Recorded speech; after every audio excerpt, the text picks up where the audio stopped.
मेष राशीच्या व्यक्तींनो, थेट तुम्हाला भविष्य सांगण्याच्या आधी एक विचारतो की सध्या तुमच्यासोबत असं होतंय का की तुम्ही सतत काहीतरी करत आहात, पण दिवसाच्या शेवटी मनामध्ये तुमच्या एकच फिलिंग येत आहे की आज काहीतरी पूर्ण झाल्यासारखं वाटत नाहीये. ठीक आहे, तुम्ही नेहमीप्रमाणे काम करता, पण समाधान तर नाहीये ना. आणि लोकांमध्ये आहात, पण तरी सुद्धा तुम्हाला एकटेपणाची जाणीव आहे. आणि सगळ्यात महत्वाचं काय आहे की तुमच्याकडे कपॅसिटी आहे, क्षमता आहे, एनर्जी आहे, पण तरीही तुम्हाला म्हणावं असं आउटपुट दिसत नाही. आणि कधी कधी तुम्ही स्वतःलाही असं विचारता की मी इतकं एफर्ट घेतोय तरी सुद्धा मला मनासारखे रिझल्ट मिळत नाही. आणि जर हे तुम्हाला सध्या सगळं जाणवत असेल ना, तर हे फक्त तुमच्या मनातलं नाहीये. कारण यामागे एक स्पष्ट कारण आहे की आता पुढं 3 एप्रिल पासून शनी आणि मंगळ तुमच्या राशीपासून 12व्या भावात येणार आहेत. आणि हा काळ तुमच्या एनर्जी, खर्च आणि मानसिक स्थितीवर थेट परिणाम करेल. या ग्रहस्थितीचा खरा अर्थ काय आहे की मंगळ म्हणजे ऍक्शन असते, एनर्जी असते, आणि शनी म्हणजे डिले असतो, प्रेशर असतं. आणि दोघे एकत्र येतात ना, त्यावेळेस काम करायचं आहे पण अडथळे येतात. आणि 12वा भाव म्हणजे काय, जिथे एफर्ट तुम्ही देता पण आउटपुट मिळत नाही. म्हणून मेष राशीच्या व्यक्तींनो, मंगळ तुमची ऊर्जा आणि कृती दाखवेल, तर शनी विलंब आणि दबाव निर्माण करतो. आणि हे दोघे एकत्र आले की अशी परिस्थिती तयार होते की जिथे तुम्हाला काम करायचं असतं, प्रयत्नही तुम्ही करता, पण कामामध्ये अडथळे येतात आणि गोष्टी वेळेत पूर्ण होत नाहीत. आता 12व्या भावात असल्यामुळे मेहनत जास्त होते, पण त्याचं फळ लगेच दिसत नाहीये. त्यामुळे सध्या तुम्हाला असं वाटू शकतं की मी खूप काही करतोय पण परिणाम दिसत नाही. हा काळ काही थांबवणार नाहीये, पण संयम आणि नियंत्रणाची परीक्षा नक्कीच घेणार आहे. त्यामुळे घाई न करता शांतपणे पुढे जाणं महत्वाचं आहे तुमच्यासाठी. नोकरीत कसं चालू आहे सध्या? जॉबमध्ये सिच्युएशन अशी असू शकते की तुम्ही खूप काम करता, पण त्याचं सॅटिस्फॅक्शन किंवा ओळख तितकी मिळत नाही. आणि तुम्हाला नवीन जबाबदाऱ्या दिल्या जातात, काम तुमच्यावर येतं, पण डिसिजन पॉवर किंवा फायनल क्रेडिट मात्र दुसऱ्याकडे जातं. म्हणजे उदाहरणार्थ, तुम्ही प्रोजेक्ट पूर्ण करता, सगळी तयारी करता, पण शेवटच्या अप्रुव्हलसाठी फाईल अडकते किंवा मीटिंग्समध्ये तुमचं काम दुसऱ्याच्या नावाने पुढे जातं. आणि कधी सिनियर तुमच्या कामावर अवलंबून असतात, पण ओपनली त्याची दखल घेतली जात नाही. त्यामुळे मनात चिडचिड येते आणि मी इतकं करतोय तरी मला व्हॅल्यू का नाही. आणि असंच घडेल. शनी मंगळाची स्थिती असेल, शनी काम थांबवणार नाहीये, पण त्याचं फळ तुम्हाला उशिरा देईल. आणि मंगळ तुम्हाला ऍक्शन घ्यायला लावेल, पण फ्रस्ट्रेशन वाढवेल. आणि अशा वेळी अनेक डिसिजन घाईत घेतले जातात. म्हणून अचानक जॉब चेंज करायचा विचार येऊ शकतो, सिनियर सोबत वाद होऊ शकतात, आणि रागात रिप्लाय पण देऊ शकतो तुम्ही. इथे चूक होईल. म्हणून शांत राहून काम करणं फार गरजेचं राहील तुमच्यासाठी. व्यवस्थित पद्धतीने तुमचे म्हणणं मांडा आणि कॉन्फ्लिक्ट जे असतील ना, ते टाळा. म्हणून ही आता तुमच्या विश्वासार्हतेची आणि तुमच्या एका अंतर्मनातल्या शक्तीची परीक्षा असेल पुढील महिन्यामध्ये. व्यवसाय करत असेल ना, तर सिच्युएशन वेगळी असेल, पण तितकीच चॅलेंजिंग असते. काम येतं, इन्क्वायरीज येतात, पण पैशाचा फ्लो जो आहे ना, तो स्मूथ राहत नाही. म्हणजे उदाहरणार्थ, तुम्हाला ऑर्डर मिळेल, पण क्लायंट पेमेंट जे आहे ना, ते वेळेवर करणार नाही. काही वेळा अनएक्सपेक्टेड खर्च समोर येतील, मशिनरी, स्टाफ रेंट किंवा एखादा अचानक खर्च जो प्लॅनिंग मध्ये नव्हता. पण कधी क्लायंट कमिट करतो, पण डील शेवटच्या क्षणी डिले करतो, कॅन्सल होती. त्यामुळे तुम्हाला असं वाटतं की काम आहे पण हातात पैसा टिकत नाही. म्हणून हा 12व्या भावाचा स्पष्ट परिणाम आहे की एफर्ट दिसतो, पण पैसा म्हणजे कसा आहे, तो जाण्यासारखा पण असतो आणि येण्यासारखा पण असतो. कारण की हा 12व्या भावाचा स्पष्ट एक परिणाम आहे. एफर्ट दिसतो, पण पैसा लीक होऊन जातो ना कुठेतरी. म्हणून अशा वेळी लोक मोठी रिस्क घेतात, इन्व्हेस्टमेंट वाढवतात किंवा एक्सपान्शन करतात, पण टायमिंग चुकीचे असल्यामुळे नुकसान होऊ शकतं. म्हणून सध्या योग्य स्ट्रॅटेजी म्हणजे बिझनेस एक्सपांड करण्यापेक्षा प्रोटेक्ट करणं महत्वाचं आहे. कॅश फ्लोवर लक्ष ठेवा, अननेसेसरी खर्च टाळा, आणि नवीन प्रयोग करायचा असेल तर छोट्या स्केलवरती करा. सध्या काही व्यवसायात मोठा निर्णय घेऊन चालणार नाही. म्हणून जे लोक व्यवसाय किंवा नोकरी करत असतील, दोघांसाठी मला असं सांगू वाटतं की सध्या प्रॉब्लेम तुमच्या कामामध्ये नाहीये, प्रॉब्लेम सध्याच्या वेळेमध्ये आहे, टायमिंग मध्ये आहे. म्हणून तुम्ही जे करत आहात ते चुकीचं नाहीये, पण त्याचं फळ तुम्हाला अजिबात लगेच मिळणार नाही. म्हणून सध्या अप्रोच तुम्ही असा ठेवा की घाई पण नाहीये, अग्रेसिव्हनेस नाहीये, राग पण मला ठेवायचं नाहीये, आणि मोठी रिस्कही घ्यायची नाहीये. फक्त जे काय आहे ते स्टेडी तुम्ही काम करत राहा स्टेडीली. हा काळ काय कायमचा नाहीये, पण ह्या काळात घेतलेले चुकीचे निर्णय पुढे परिणाम वेगळे देतात, नुकसान करतात. म्हणून हा सर्वात सेन्सिटिव्ह काळ असेल 3 एप्रिल पासून 45 दिवस. पैसा येईल पण टिकणार नाही, कारण अचानक खर्च वाढतील, त्यातल्या त्यात वैद्यकीय खर्च घरात वाढतील. आणि मग तुम्ही कधी कधी इमोशनल मनी सुद्धा स्पेंड करू शकता. असे जे गुप्त खर्च असतात ना, ते सुद्धा वाढलेले दिसतात. म्हणून सावधगिरी काय पाहिजे की तुम्ही लोन किंवा थोडं डेबिट टाळा, रिस्क किंवा बेटिंग टाळलं पाहिजे, ते करूच नाही खरं तर. आणि मोठे खर्च जे आहेत ते पण पोस्टपोन करा. नात्यांच्या बाबतीत जर विचार केला ना, तर इथे खरी अडचण काही भांडणाची नाहीये. अडचण आहे मनाच्या अवस्था बदललेली असण्याची. हे सध्या तुमचं मन आधीच थोडं ताणात आहे. कामाचा दबाव आहे, पैशाची चिंता आहे, थकवा आहे, सगळं आज चालू आहे. पण त्यामुळे काय होतं, बाहेरून तुम्ही शांत दिसला तरी आतून तुम्ही सतत अलर्ट आहात, थोडी चिडचिडे आहात. म्हणून सध्या गोष्टी वेगळ्या वाटायला लागलेल्या आहेत. म्हणजे घरामध्ये कसं होतं, उदाहरणार्थ कोणी घरात तुम्हाला कॅज्युअली विचारतं, इतका उशीर का झाला? आणि हा प्रश्न इतका साधा असतो ना, पण त्या क्षणी तुम्हाला असं वाटतं की माझ्यावरच प्रश्न का विचारला गेलेला आहे. आणि मग तुम्ही जरा तीव्रपणे उत्तर देता, अग्रेसिव्हली रिॲक्ट करता. आणि समोरच्याचा हेतू काही वाईट नसतो, पण तुमचा रिस्पॉन्स तिथली सिच्युएशन बदलतो ना. म्हणून आणखी एक खूप कॉमन सिच्युएशन असते की कोणी एखादी गोष्ट बोलतो आणि तुम्ही लगेच त्याचा अर्थ जो आहे तो वेगळा काढू शकता. म्हणजे तो माझ्याबद्दल बोलतोय आणि त्याला माझ्यावर विश्वास नाही असं तुम्हाला वाटू शकतं, पण प्रत्यक्षात ते तसं नसतंय आणि नसणारही आहे. म्हणून हा प्रॉब्लेम कम्युनिकेशनचा नाही, हा प्रॉब्लेम थोडासा तुमच्या इंटरप्रिटेशनचा आहे. तुम्ही कसा अर्थ काढता त्याचा आहे तो. म्हणून कधी कधी तुम्ही काहीच बोलत नाही पण आतून नाराज असता, असं जरा थोडंसं मेष राशी बाबतीत काही महिने चालू आहे. आणि तुम्हाला वाटतं की समोरच्याला स्वतःहून समजायला हवं, पण समोरच्याला काही कळत नसतं. आणि अशी अपेक्षा ठेवणंही चुकीचं आहे. आणि तिथे मग एक गॅप तयार होतो. आणि नात्यांमध्ये अजून एक प्रॅक्टिकल गोष्ट लक्षात ठेवा की तुमच्या आयुष्यात सध्या एक दबाव आहे, हिडन प्रेशर आहे, जे तुम्ही कोणाला सांगत नाही आणि सांगू शकत नाही. आणि ते प्रेशर कुठे जातं, मग ते नात्यांमध्ये येतं आणि ते नात्यांमधून काहीतरी वाद तयार होऊन बाहेर येतं. जे प्रॉब्लेम तुमच्या कामाचा असतो पण चिडचिड ही नेहमी तुम्हाला नात्यात जाणवते. मग हळूहळू काय होत जाईल नात्यांमध्ये की लहान गोष्टी साचतात, तुम्ही बोलत नाही, समोरचाही तुम्हाला काही विचारत नाही, पण नात्यांमध्ये मग अंतर वाढत जातं. आणि मग एक दिवस एक छोटासा विषय जो असतो ना, तो फार मोठ्या वादामध्ये रूपांतरित होतो. म्हणून लक्षात घ्या, तुम्हाला असं वाटतं की समोरच्या व्यक्तीमुळे हा प्रॉब्लेम झालेला आहे, पण 70% वेळा प्रॉब्लेम जो आहे तो रिॲक्शन आणि टायमिंगमुळे होत असतो. तुम्ही जी प्रतिक्रिया देता आणि ती परिस्थिती असते ना, त्याच्यावर तो ठरलेला असतो. पुढील 45 दिवसात 3 एप्रिल पासून एक नियम ठेवा, तुम्हाला जे वाटतं ते लगेच काही खरं मानू नका. थोडा पॉज घ्या, स्वतःला विचारा, मी जास्त रिॲक्ट तर करत नाही ना, असं थोडं तुम्हाला वाटलं पाहिजे.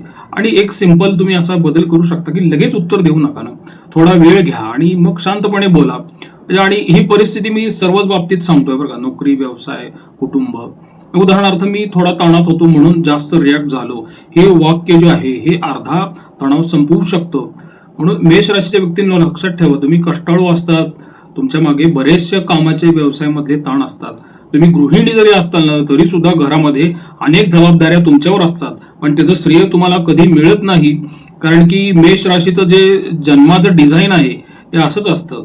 त्यामुळे मग बऱ्याचशा वेळा तुम्हाला गैरसमजाला तोंड द्यावं लागतं.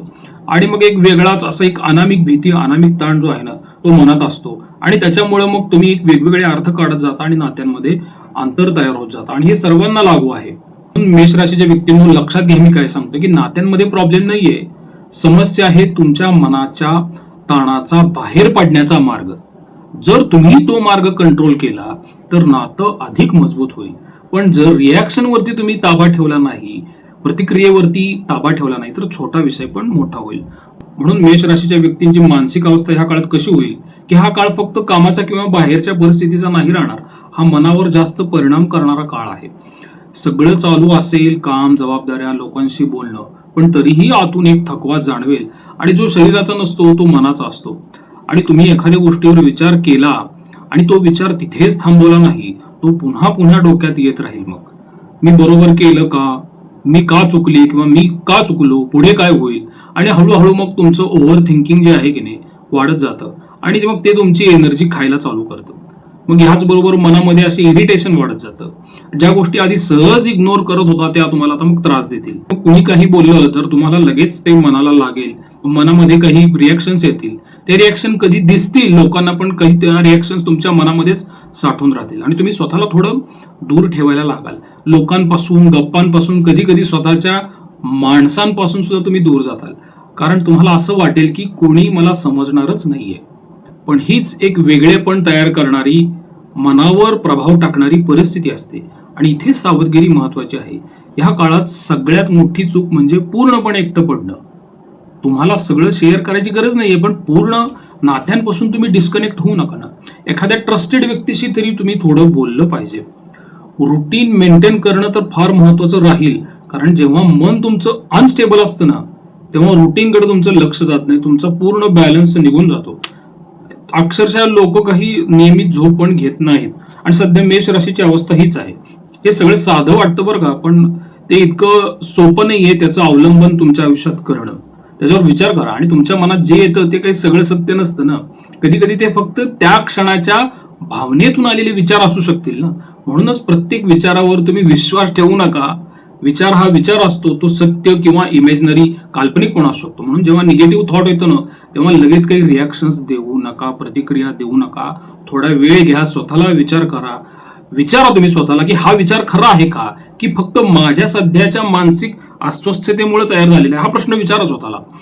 म्हणून जाता जाता तुम्हाला एक स्पष्ट सत्य सांगतो की सध्या तुमचं मन थकते आणि पुढेही पुढचा महिना असं राहील. पण याचा अर्थ तुम्ही काही कमकुवत नाहीये. याचा अर्थ तुम्ही खूप काही मनामध्ये प्रोसेस करत आहात. आणि जर तुम्ही स्वतःला आयसोलेट केलं नाही आणि रुटीन मेंटेन ठेवलं तर हा काळ तुमच्यावर काही फार जड जाणारा नाही. पण जर तुम्हाला मनाला अनकंट्रोल्ड तुम्ही सोडलं, मनाला कसंही वागू दिलं, कसेही मनामध्ये विचार येऊ दिले, तर मग त्रास होईल. त्या विद्यार्थ्यांच्या बाबतीत कसं होईल, फोकस कमी होऊ शकतो अभ्यासातून, मन विचलित होईल. मग ह्याच्यावर उपाय काय माहिती का, छोटे छोटे तुम्ही स्टडीचे सेशन्स करा.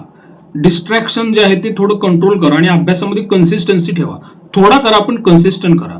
संततीच्या बाबतीत कसं आहे की मुलांच्या बाबतीत तुम्हाला सध्या जी अवस्था दिसू शकते ती काही थेट असा प्रॉब्लेम नाहीये, पण चिंता वाढलेली असते आणि संवाद थोडा कमी झालेला आहे आणि पुढच्या महिन्यात पण तसं जाणवेल. म्हणून तुम्हाला असं जाणवू शकेल की मुलं आधीसारखी माझ्याशी आता ओपनली बोलत नाहीत. म्हणजे उदाहरणार्थ कसं आहे की तुम्ही काही विचारता आणि ते तुम्हाला थोडक्यात उत्तर देतात, पूर्वीसारखं मोकळेपणाने सांगत नाहीत किंवा त्यांच्या आयुष्यात काय चालू आहे हेही तुम्हाला पूर्णपणे ते कळू देत नाहीत. मग मनात तुमच्या लगेच विचार येईल की सगळं तरी याचं ठीक चालू आहे ना. आणि ह्याच्यामध्ये तुम्हाला मी एक प्रॅक्टिकल सिच्युएशन पण सांगतो की तुम्ही त्यांच्या भविष्यासाठी, मुलांच्या अभ्यासासाठी किंवा वागणुकीसाठी काही सांगता, पण त्यांना ते प्रेशर वाटू शकतं आणि ते मग तुमच्यापासून थोडे दूर पळायला लागू शकतात किंवा बोलणेही टाळू शकतात. आणि मग तिथेच मग एक कम्युनिकेशन गॅप तयार होत असतो. आणि कधी कधी असंही होतं बरं का की तुमचं जे हेतू आहे तो हेतू काळजी घेण्यासाठी असतो, पण थोडा तुमचा वापरलेला टोन जो आहे ना तो मुलांना कठोर वाटतो आणि त्यांना असं वाटतं की माझ्यावर जास्त प्रेशर दिले जाते आणि ते मनातल्या गोष्टी मग शेअर करणं तुमच्याशी बंद करतात किंवा कमी करतात. मग हळूहळू काय होईल, तुमची चिंता वाढेल, त्यांचं बोलणं कमी होईल आणि मग मुलगा आणि पालकांमध्ये मग डिस्टन्स तयार होईल. म्हणून खरा मुद्दा असा आहे की समस्या मुलांमध्ये नाहीये, समस्या तुम्ही ज्या प्रकारे मुलांबरोबर कम्युनिकेशन ठेवता त्या स्टाईलमध्ये आहे. मग सध्या काय करायला पाहिजे, त्यांना सतत प्रश्न विचारण्यापेक्षा थोडासा त्यांच्यासोबत वेळ तुम्ही घालवा. त्यांना लगेच काही सल्ला देऊ नका, आधी त्यांचं ऐकून तर घ्या ना. म्हणजे उदाहरणार्थ, तुला काय वाटतं, तू सांग, मी ऐकतो.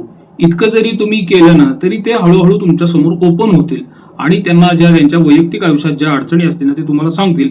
आणि मेष राशीच्या बाबतीत संतती, चिंता हे पुढच्या महिन्यामध्ये असणार आहे. त्यामुळे तुम्ही कम्युनिकेशन तुमच्या मुलाबरोबर ठेवा, संततीबरोबर ठेवा. ते मुलं काही दूर जात नाहीत, ती फक्त त्या व्यक्तीकडे जास्त जवळ जातात ना जिथे त्यांना समजून घेतलं जातं, नुसतं सुधारलं जात नाही, हे लक्षात ठेवा.